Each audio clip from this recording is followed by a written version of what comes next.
Star Trek, the ultimate franchise. These are the voyages of 3 veteran Trekkies, Rich, Ian, and Toby. Their ongoing mission? To explore the vast Star Trek universe, to seek out new perspectives and fresh debates, to boldly go where no podcast has gone before. Beyond the Final Frontier.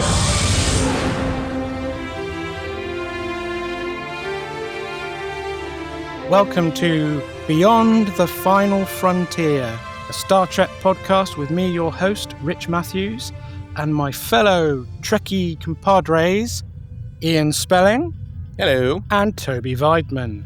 Hello. Today, we'll be breaking format a little bit from what we've done so far to do a discussion about Starfleet's most feared enemy, arguably, the Borg.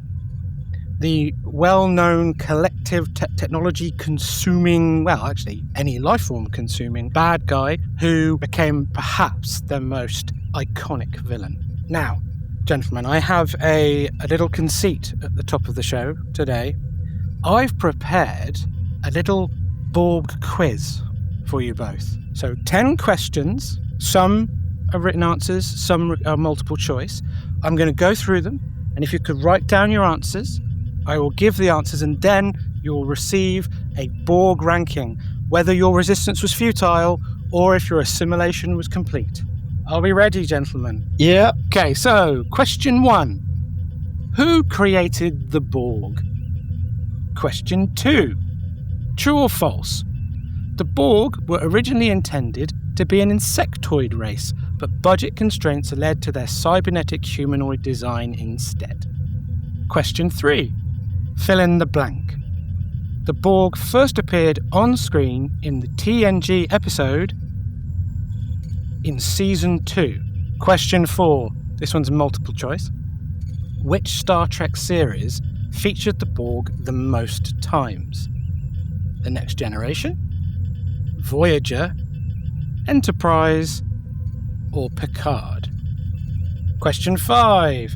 Name the 2 main writers who co-wrote Star Trek First Contact and defended the controversial introduction of the Borg Queen.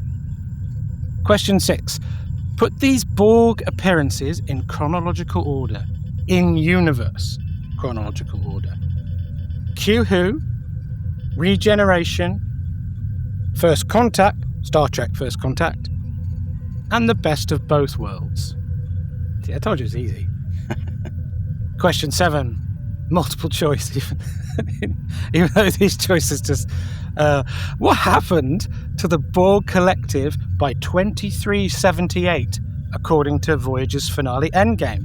Were they A, completely destroyed, B, joined the Federation, C, were crippled by a neurolytic pathogen introduced by alternate Catherine Janeway, or D, they assimilated species 8472? Question 8. In Star Trek Picard Season 2, what was the ultimate fate of Dr. Agnes Jurati? This is where Ian's going to win, because I've not seen Season 2. Go red up, man. I was hoping you guys were going to fill me in on that bit. Well, then we are. Question 9, and I think you have to be fired from the podcast if you can't answer this. What is the famous Borg catchphrase that has become a pop culture symbol for any unstoppable force? So finally, double check it's the last one, because I didn't remember them. Yep. Question 10. Multiple choice. Which Next Generation writer said the Borg had lost their teeth due to being defeated too many times, especially in Voyager? Was it A, Brannon Braga, B, Maurice Hurley, C, Ronald D. Moore, or D, Jerry Taylor? Ian's just got this zen yeah, I've nailed this look on his face. Okay, you ready for some answers? Sure. Yeah, go for it. And remember, marking yourself out of 10. Who created the Borg? I'd say Maurice Hurley. Maurice Hurley was the lead guy on it, but Ron Moore. There were a couple of other writers who were very early on it. I also concur. Yeah, Maurice Hurley was the credited creator of.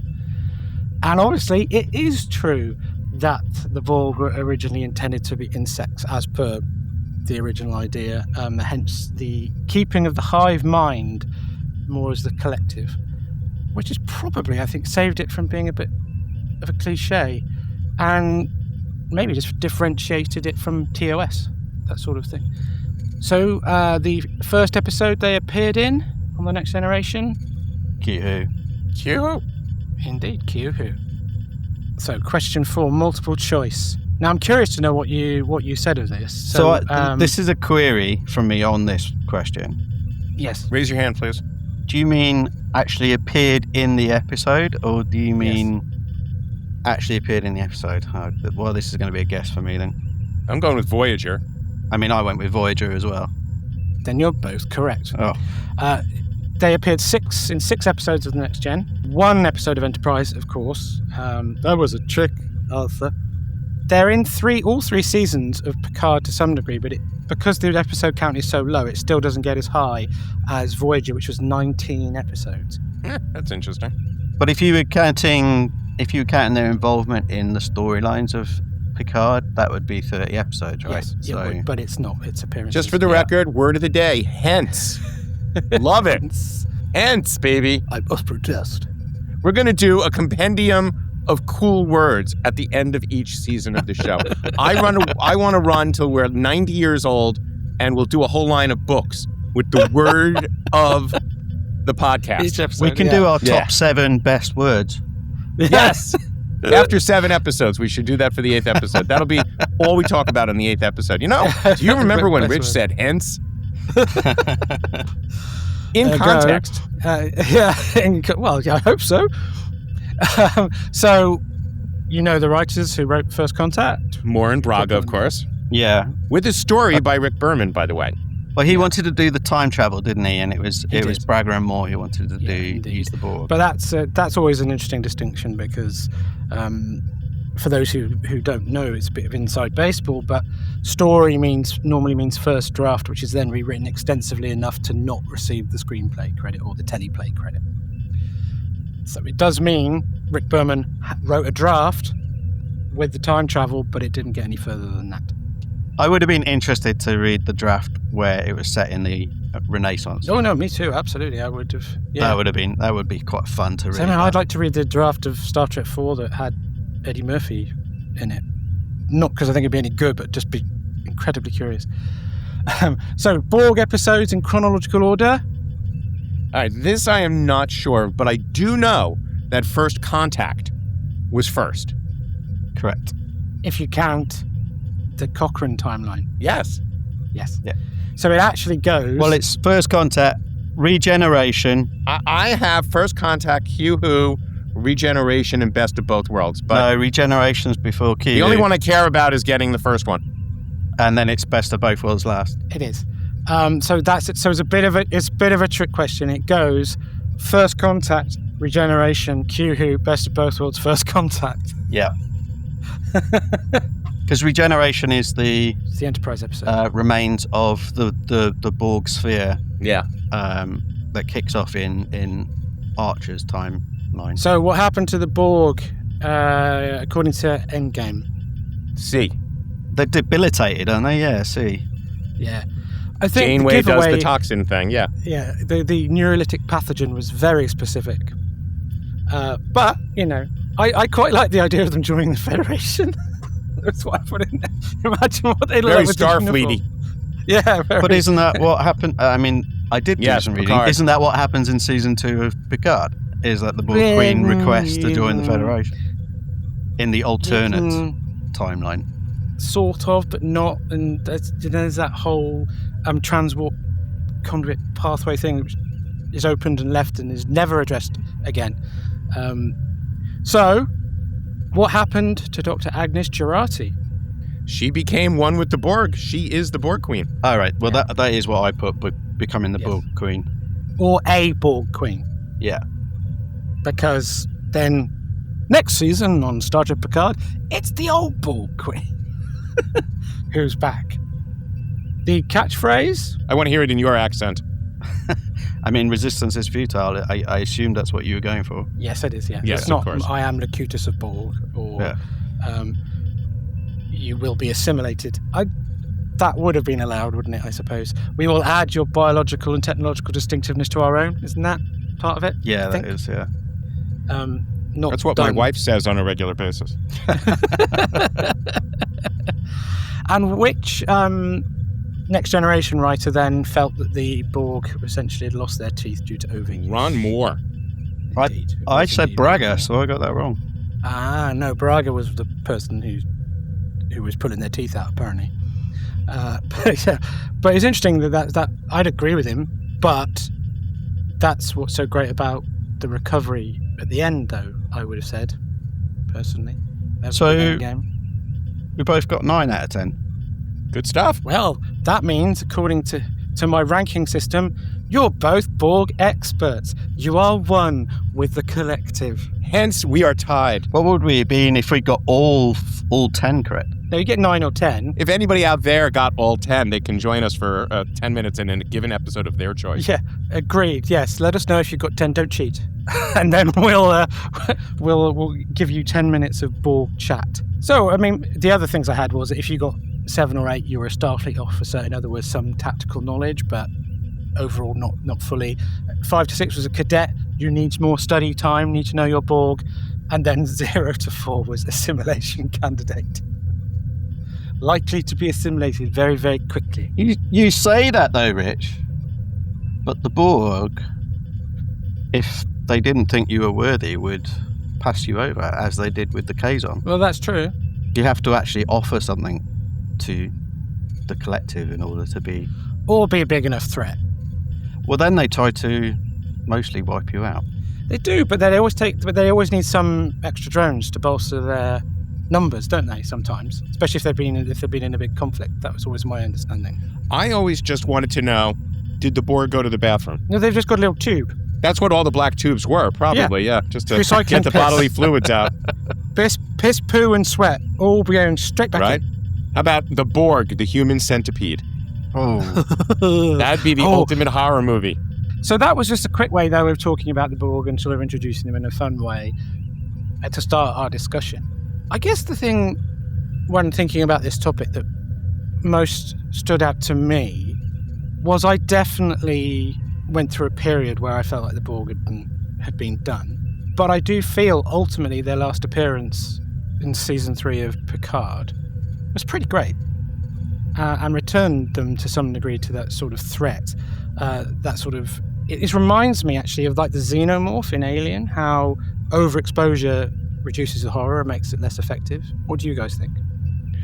I always liked the Borg as a villain. I thought they were really interesting, especially as they got developed over time. I thought they became their most interesting on Voyager, when we really got the background of it through 7 of 9.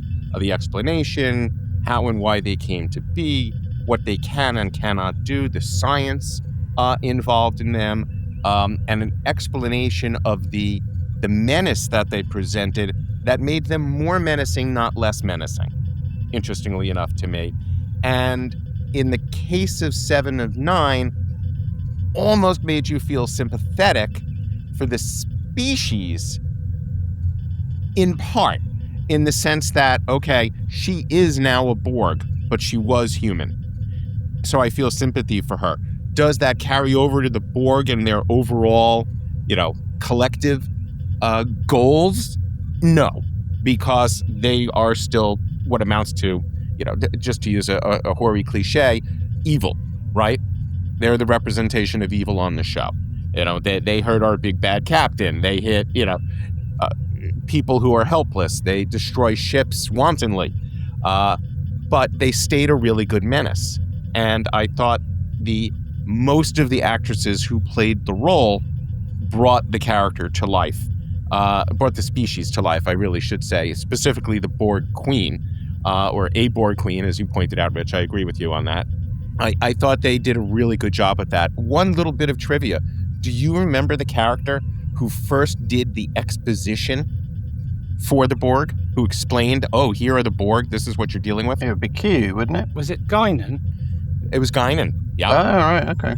In Q Who, and it's literally just her in one of her, velvety looking outfits, sitting at a desk talking to a computer screen, saying, "Protect yourself, Captain, or they'll destroy you."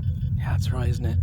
And it was a very simple little introduction to what turned out to be a species that went on. Q Who was 1989, right? Yeah, season 2, yeah. We're still talking about that 35 plus years later. I still love that episode, yeah. Which is crazy. And that just tells you how good of a quote-unquote villain they were. Just a nod towards a recurring theme that we've had in actually all the episodes, which is actors and performers especially who still distinguish themselves even if the writing isn't necessarily as good in some of the shows. I would put a big shout out to the late Annie Wershing for season 2, Picard as the Borg Queen. I thought she was great and much better than what they had her do. She was really chilling and cold, and she communicated their sort of Machiavellian mind really nicely. You could see it all ticking away, but also had probably for me the best balance of that slightly playful, seductive side of things, which is what exuded that generally. It was very cool. But ultimately, what happened, not so much. But yeah. Well, to play devil's advocate, though, the thing about Q Who that is so chilling is how unknown and unstoppable they are, and the fact that their Q drops them there with no knowledge, no nothing, and even Guinan's explanation isn't really that illuminating. With regards to Q Who, I think if you're looking at in terms of how you're watching it, the way that they act and the automaton side of their personality and their aims, which is essentially to become perfect, like unachievable aim probably, and then coming across anything that they find would bring them closer to that aim, and just willing to do whatever it takes in order to bring that into the collective. I think that is definitely a kind of horrific thought, that they're just driven by this one aim and they'll roll over anyone that gets in their way without any kind of emotion or empathy, which is just completely lacking. Apart from maybe you could say the Queen has some kind of emotional stuff, and then you do find out that, was it 1 in a million Borg managed to reclaim a little bit of who they are in Unimatrix Zero, their dream world. In terms of that respect, I do think that they are a very good villain. I'm a little bit on your side, Rich, in terms of I think, as you revealed earlier, Ron Moore. The thing I have with the Voyager episodes is they are good episodes. They're really fun to watch. But there is an element of that the Borg are getting turned over a little bit easy, that Voyager is actually way too powerful. Even though it gets a battering, it's still like the Borg in Best of Both Worlds just roll over pretty much the whole of Starfleet, and then in Voyager it's just one ship. Upgraded though it may be, it just sort of survives a bit too long, and there's trickery that they use to avoid detection and things like that. Picard is a little bit harder for me to say. For me, because I only have seen season 1 and season 3, I skipped season 2. Season 1, they're just kind of there in the background, and then season 3, you don't really learn it's the Borg until like the last 2 or 3 episodes. It's hinted at though. You can make a guess, but I mean, you don't know for sure. They could have gone a different way entirely. Initially it's the changelings, right, that are the threat. The neo-changelings. Yes. I do think I would have liked to have seen the cadets who are changed in Picard being a little bit more Borgy. I don't know if they necessarily acted specific. They just become very robotic. Perhaps they would have been nicer to sort of link it a little bit better, but I'm rambling now. Well, let me ramble for a minute, if that's okay, guys. Look, the Borg to me were, if not Star Trek's best villain, in the top 2 or 3, right? The collective itself is a great concept.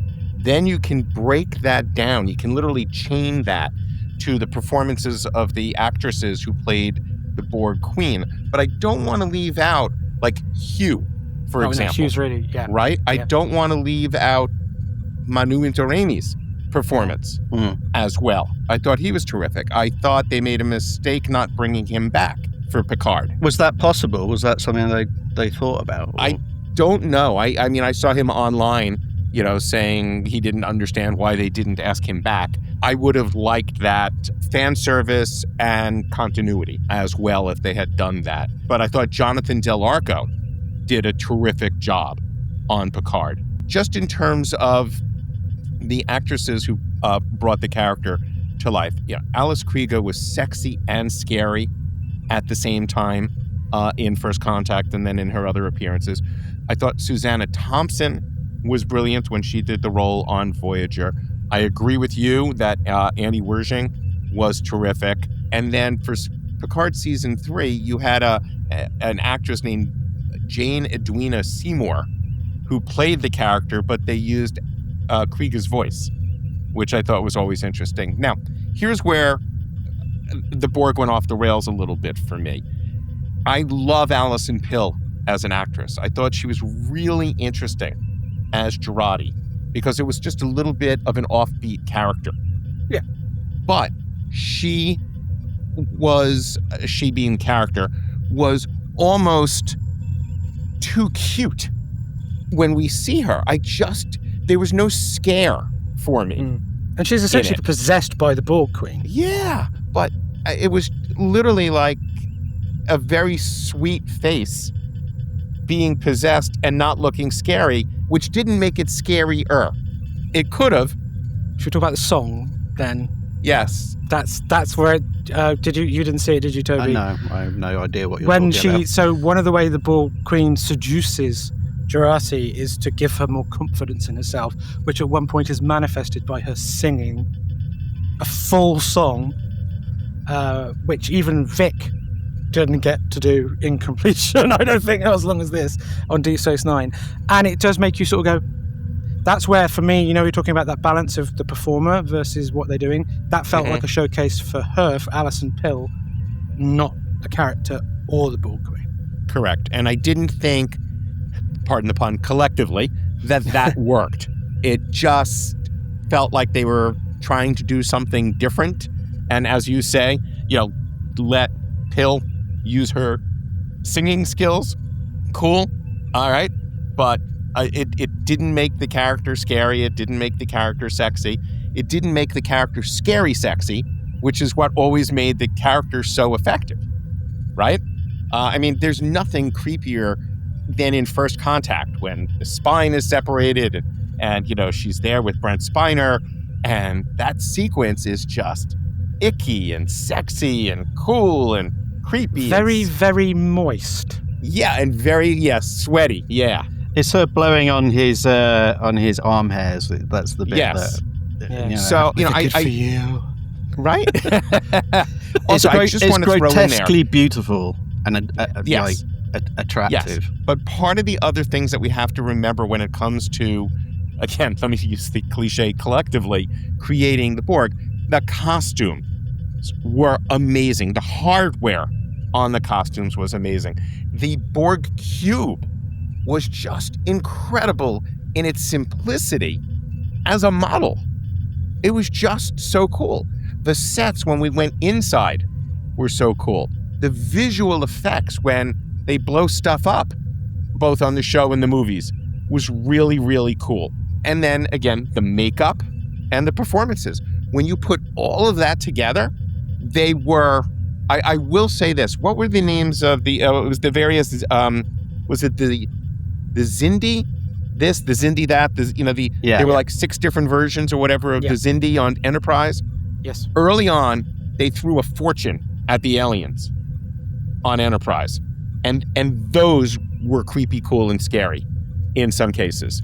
Well, specifically, one of the Xindi species was insectoid. Yeah. It was like, that was like the Borg meets the Dominion. Yeah. A little bit. Right. And the other thing, again, here we are 30-something years, 36 years later discussing the Borg.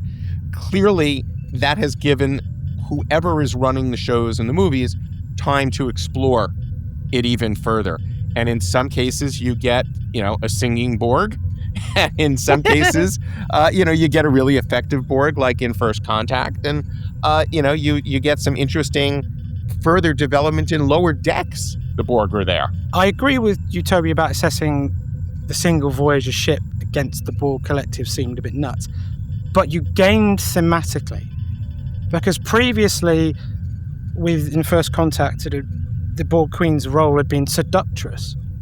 So a new type of assimilation through seduction to get data and now going after Picard.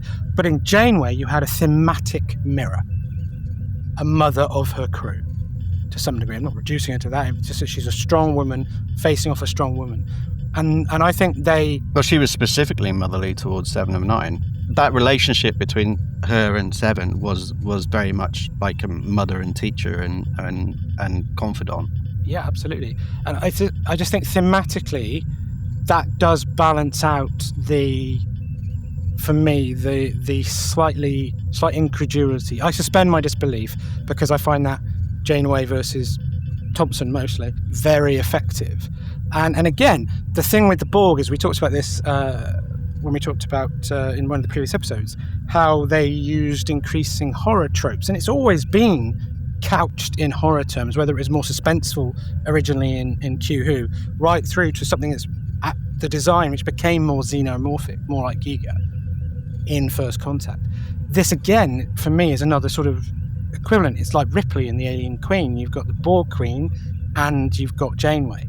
And it seemed the only downside for me about the fact the Borg came back was there was something beautifully poetic about Janeway annihilating the Borg. And I sort of that, so the get away from her, you bitch, she won. But inevitably they're too good to leave alone.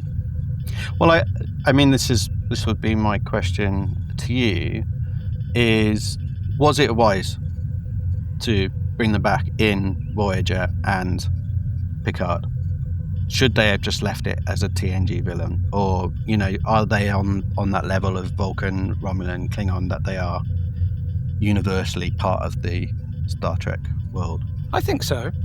It's a great question. It's a forever question. You can look at it any way you want there, but just as storytellers and as business, at the end of the day, Star Trek is entertainment, but it's business as well. And people like the Borg sells. And it presented the opportunity to bring Jerry Ryan back, presented the opportunity to have the cool visuals again with the Borg. Certainly Picard, as a character, had a huge history with it. It opened up a lot of avenues to evolve the species. But I know where Rich was going early on, and also just a minute ago, with, at a certain point, evolving the species too much kind of takes away some of that fear factor that they brought. If we just never knew anything about them, we'd be still 35 years bitching about the fact that we don't know enough about them. Should they have explored it more? Now, instead, because they've gone to that well so often, the conversation is, did they go to the well too often? So it's a really good point, Toby. It really is.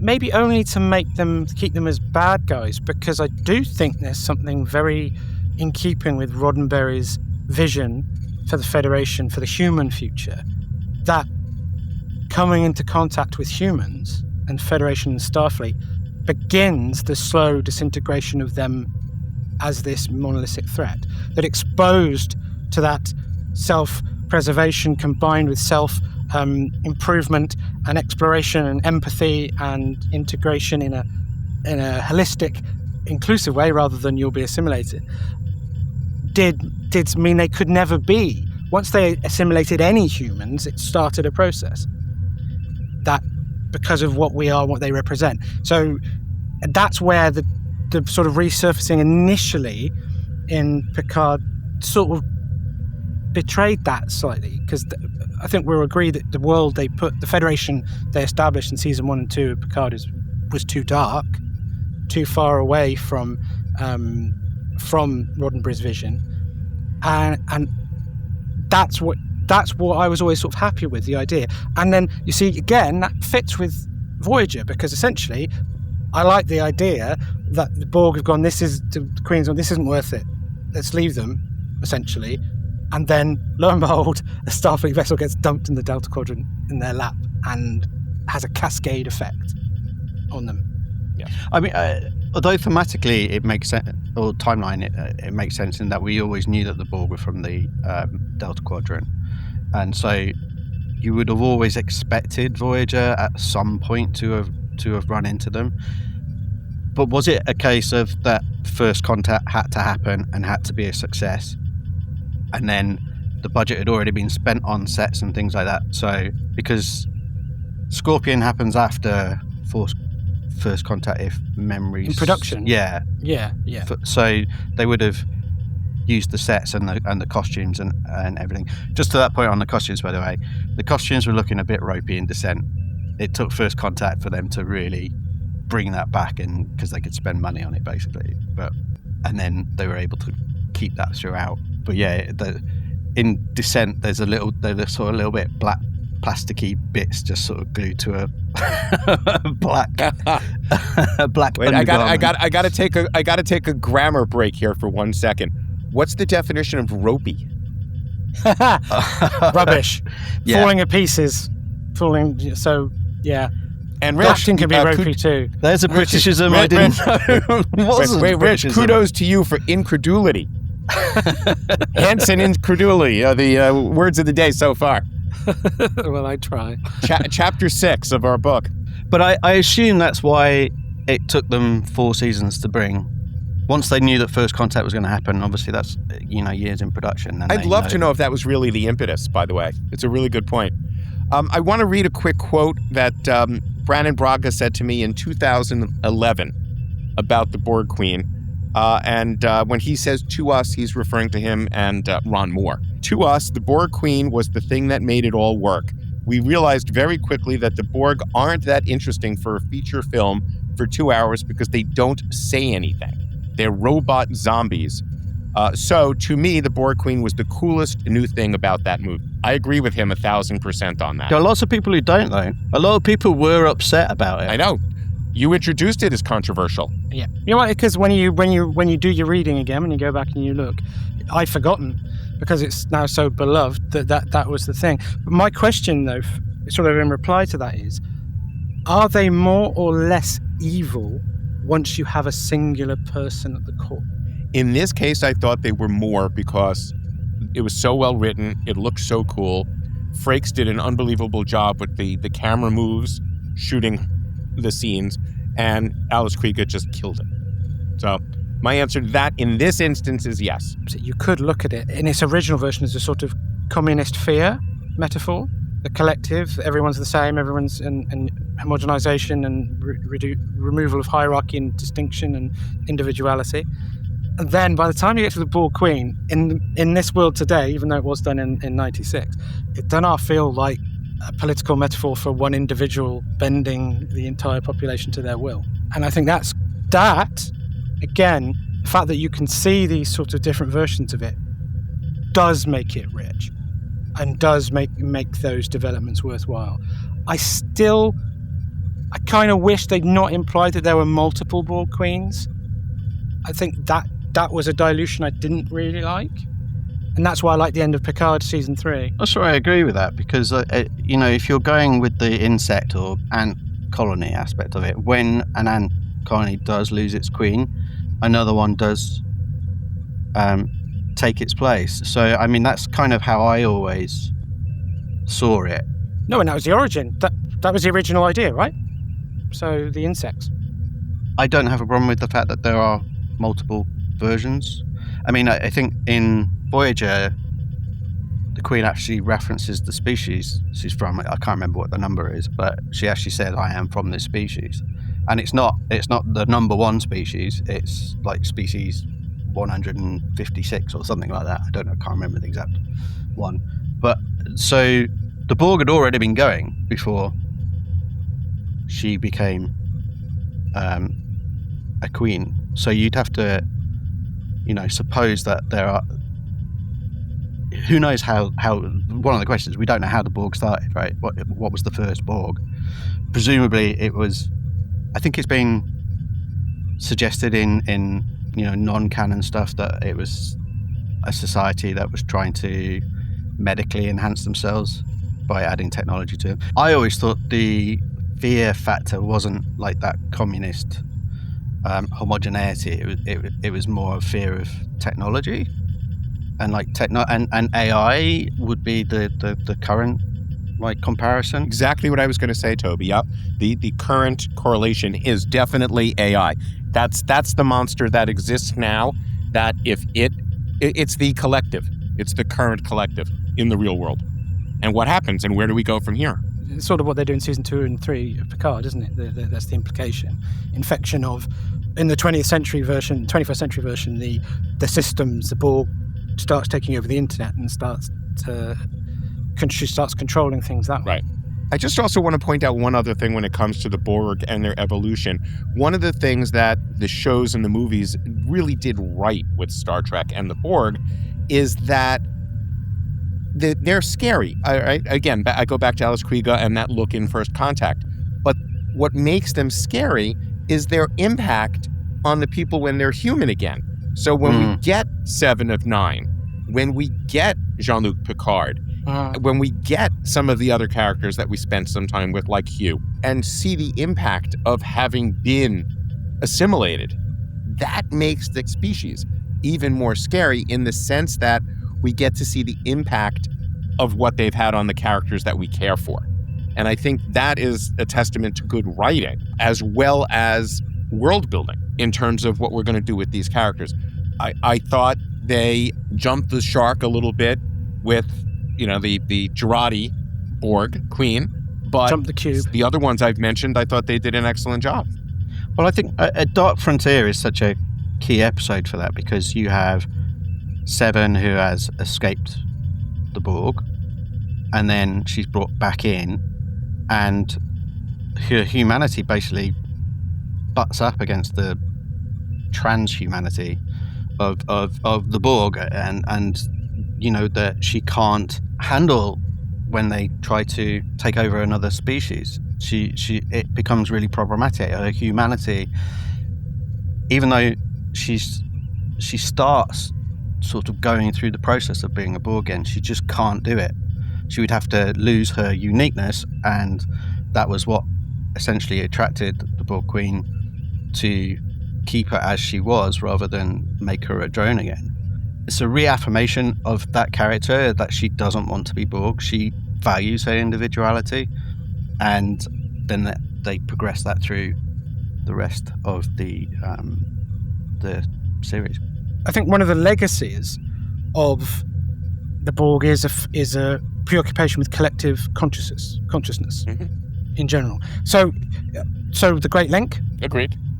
is a form of collective unconscious. Once they're all joined together and all the changes are swirly-burly around in their little golden syrup pond, is a collective unconscious. And also you have the Trill, which is a smaller but nonetheless, I think of the episode where John Glover nicks the Dax symbiont from Jadzia, and she wakes up to talk to Bashir and she says, "I feel so alone, I'm so alone, it's so quiet." And that is a sort of mirror of what then happens with 7 of 9 once disconnected, in that sense of the silence is suffocating. The lack of the voices and the sense of constant community is gone. This type of thing came up in other ways in Star Trek, just in smaller capacities. Discovery certainly comes to mind with the burn. Well, I mean, certainly you've got the Vulcan mind melds, Right. And when McCoy holds Spock's Katra in his mind and there's a blurring. And that's actually explained in Star Trek 3. We get that history of the Vulcans there, which is a huge detail. Honestly, it was a plot point to bring Spock back, but it so enhanced the Vulcans as a species. Yeah, because the Katra goes into something when they actually die, doesn't it? Into some, is it some great hall, the sort of ancestral memory, a literal living memory of their species? Yeah, or Odo's bucket, one or the other. Yeah. Yeah. It's a nice bucket. To go back to something you said, Toby, I quite liked the slightly more ramshackle version of the Borg. For instance, something I miss. So in the first few episodes that they feature in, including the Best of Both Worlds, when they die on the bridge, others beam in and like take bits, components off them, and then they vanish. That stopped. But I really, really liked the idea that they were sort of cold-heartedly clinical, that, there's still bits on these individual Borgs that are of value and we don't want anyone to have to study, so we're going to come and take those, and then they're going to be essentially vaporized. And that was always particularly chilling to me, and that got left. And I was just thinking when you were saying about how the deepening of it and the evolving of it works, and broadly it sort of breaks into 3 eras, doesn't it? There's the unstoppable force, which is what we have up until maybe First Contact, when it starts to change. Then there's this sort of, then they're delved into more and they're humanized more in Voyager, and the most recent one is to have this sort of implied decline and fragmentation. But specifically the thing that I think I'm not sure I like, because it didn't appear earlier and you'd have to retrofit, was the tubules. The introductions of the nanites, because it speeded up the assimilation a bit. Specifically what I remember finding chilling when Picard was kidnapped was the fact the implication that it was surgery that turned you into it. That he was essentially Frankenstein's monster, having all these bits literally screwed into him. And once it became sort of tubules that injected the nanites into the system, and then they sort of did it almost from the inside, and the technology sort of started to grow out of them rather than being bolted on, it became a bit less frightening to me. It's still invasive of the human body. I mean, it's not as... I do think that the point that you're making with Best of Both Worlds, if you compare that with Unimatrix Zero, where Janeway, Tuvok, and Torres are transformed into Borg, it just happens instantly, and you don't, they cut to them. It's a shocking moment because it cuts to them, but you kind of, that whole sequence where Picard is having like bits put on him, it's less chilling, I guess. But I still believe that, I think one of the scariest moments in Star Trek is when Picard is looking in the mirror right at the very beginning of First Contact, and it pops out of his cheek. Yeah, it's body horror, and that's the difference. It is. Visually, it's body horror. But but they've become a pathogen though, rather than a willful transformation. I think I've never found. It's like the again to keep going back to it. To the alien life cycle, the xenomorph life cycle. One of my complaints in a lot of the recent stuff, apart from Alien Earth recently, which to some degree redressed it, was when the life cycle got speeded up for dramatic ease. Yeah, I know. So a facehugger would land, it would be there for a couple of hours, if that, fall off. The chest burster would incubate within minutes and explode out. Whereas the reason it was horrible initially was that thing was on Kane for days, then fell off, and then he had a period where he seemed fine before it happened. And the tubules are a bit like that to me. Like, I understand dramatically why they needed to do it, but it was to get it quicker on the Enterprise E. It was to get it along quicker so that you got to the assimilation rather than it having to be more methodical. Because I think the thing is, because their minds are so clearly assimilated first, it goes in, you see them sort of twitch, there's a bit of pain, and then they snap into Borg. It's far scarier from my point of view, the idea that this has been done to you over a longer period of time, and then you're finally lost. Yeah, it's just the way things are shot these days and stories are told. You can't spend the time. We can't have something that says 2 days later. But I get what you're saying, and I completely agree with you. Yeah, the torture element of it does make it scarier. They do come back to that in Dark Frontier when they do try and assimilate that race. It's almost like they've been anesthetized, and because they're just queuing up, waiting to have the parts added to them.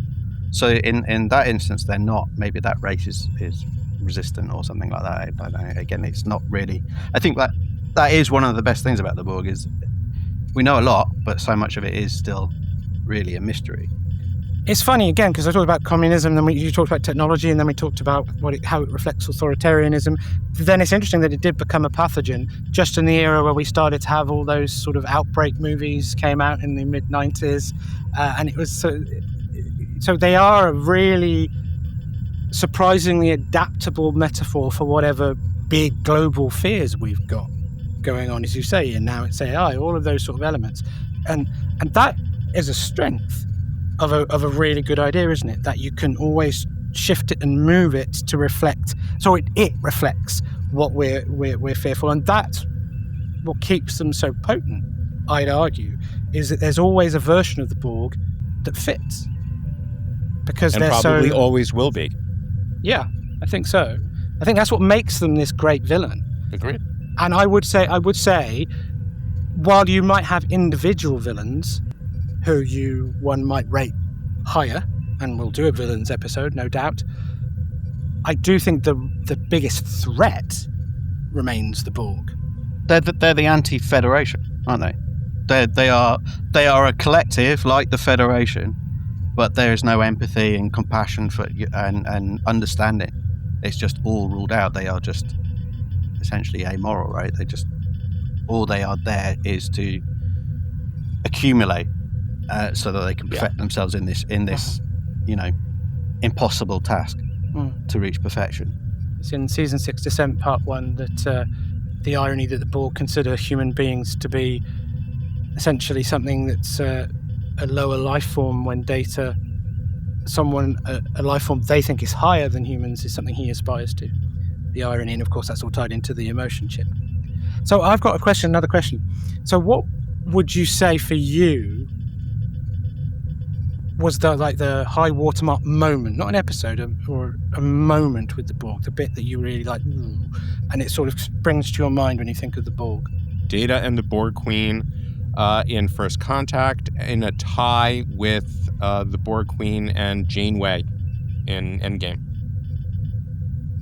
My favourite moment is in Descent Part 1, where Data is recreating killing the Borg. Oh yeah. And he just keeps Stop it. Because it's a focus on Data, who's obviously one of my favourite characters. But I like that he had that moment where he showed emotion, and then he was just trying to recreate it, and he was making it harder and harder, and he had to get Geordie in to come and help. I really like that moment. I watched that quite a few times. That's interesting. Mine's very simple, and it's probably the most cliched. It's the moment when they're on the Enterprise D bridge, and the Borg are talking to them, and it's the reveal of Picard as Locutus. Or actually, no, it happens actually on the Cube, doesn't it? When they're trying to rescue him, and he's seen in profile, isn't he? And then he turns. So, but then equally, when he comes up on the view screen, you realise he's now the mouthpiece, the Sauron's mouth of Sauron for the Borg. I remember that vividly. I think we've talked about it in previous episodes that, of course, we didn't know for certain, thanks to contract negotiations, a gap between parts 1 and 2 of months, and the fact they killed Tasha Yar and Crusher had left. Is there a chance that this is it? That remains for me one of the great coup de théâtres of Star Trek in general, but of the Borg specifically. That was chilling and cut right to the heart of their threat. It would have been a really good exit if Stuart had decided not to come back. We've probably covered a huge amount about the Borg, and it shows why they warrant a discussion all on their own. I think one of the nicest things about it as well is that the Ferengi were supposed to be... It was the failure of the Ferengi in their first incarnation that produced the Borg. The fact that the Ferengi were introduced and they were just comical and cartoonish, and then... But then I don't know how conscious that was. I can't remember the history of it. I mean, Ian, you might, where they... Whether or not it was always meant to be a single episode, but the implication was that it wasn't. That's one of those ones I don't know that we'll ever get a complete answer to. Well, they couldn't afford the insect. That's the reason why they didn't do the insectoid. Is that what it was? Yeah, they literally didn't have the budget for it. They preferred to have just black cat suits and bits of other sets. Now, I was on the set of Next Gen a couple of times when they had Borg characters. Those poor extras earned their money. Those things were super tight. You couldn't eat a potato chip, without it showing up, physically. They could not go to the bathroom for hours at a time. It was tough. It was really tough. Ask Jerry Ryan. I was to say, Jerry Ryan said back that when they had her in the Borg stuff. It was, forget about the other outfits that she had to wear, but just back when she was, being a Borg. I'm pretty sure those outfits weren't that comfortable for her either. I was just reading an interview with her in the Borg special that we did. Actually, no, it was another issue of Star Trek magazine. But she was talking about just her normal bodysuit was absolute pain to get in and out of. There are a couple of points that I wanted to make. I really liked Chakotay's story, which gives the episode its name, the Scorpion and the Fox story, and in terms of how he sees the Borg, and that they are always just going to turn on you. It's just in their nature. I thought that was a really interesting point. A little tidbit, which I don't know whether you're aware of, maybe. The flashing lights on the Borg uniforms, did you know they were Morse code? No. And that they were in Morse code. Help me! in Morse code. In Morse code, it was spelling out the names of some of the production staff. Oh, so that's like nice. That's in keeping with accudograms and things like that, isn't it? That's good. So, final question to wrap up our discussion of the Borg as perhaps the ultimate Star Trek baddie. How would you, if it had to happen, how would you like to see the Borg brought back? I can give you mine, so you can sort of have a response to that. As I'm one of the people that constantly thinks they should do Star Trek Legacy, because I really want to say, I'd like to see a storyline where Seven has to become the new queen to save the Federation. I would leave them alone if you want my answer. I think I probably wouldn't bring them back. But if there's a studio mandate, Tobes, and you were in that writer's room and you were running the room and they'd said you must bring the Borg back, what would you do? I'd do the Voyager storyline, but from the Borg perspective, and how this irritating Janeway and Voyager comes along and just completely almost wipes them out. There you go. I do them that, they are a nice species in that they are. I think the Borg Queen says it in Matrix 1. They're all friends. They all get along. There's no arguing. They all, it's like one big family, and then this horrible person from the Alpha Quadrant comes over and commits genocide. I would make a full-on musical episode. I would have Girardi, Borg Queen, come back, and she's turned everybody into singing and dancing Borgettes. Borg men and Borgettes. You've got the biggest Borgettes choir in and history. Having a big dance sequence. No, I honestly would leave them out. Same. And give them a rest. First off, I would create a villain equally as exciting, if I could. We've gone to the well so many times. We have explored every element of every element that has been introduced on the shows. There's something to be said for, one, not going to the well too often, two, creating something new and fresh so that you have something different to explore. Fan service is the easy term for going back to the well a lot. I think it pays off. I thought they actually did a really good job on Picard with the 7 of 9 character and exploring the Hansen side of the equation. Again, going back to the impact of having been Borgified, but I think we need to leave it alone. I don't need Borg the Next Generation right now. I think we let them be dormant for a while. Except now I really have to see a version of that requisite zoom out from inside one alcove to show the entirety of the Borg, to show how extensive they are, with them all doing rocket kicks. God, did I put a bad thought in your head? I am so sorry. Millions of Borg doing rocket kicks. It would be amazing! That would be a scene in Spaceballs 2. Oh, don't joke, it might be.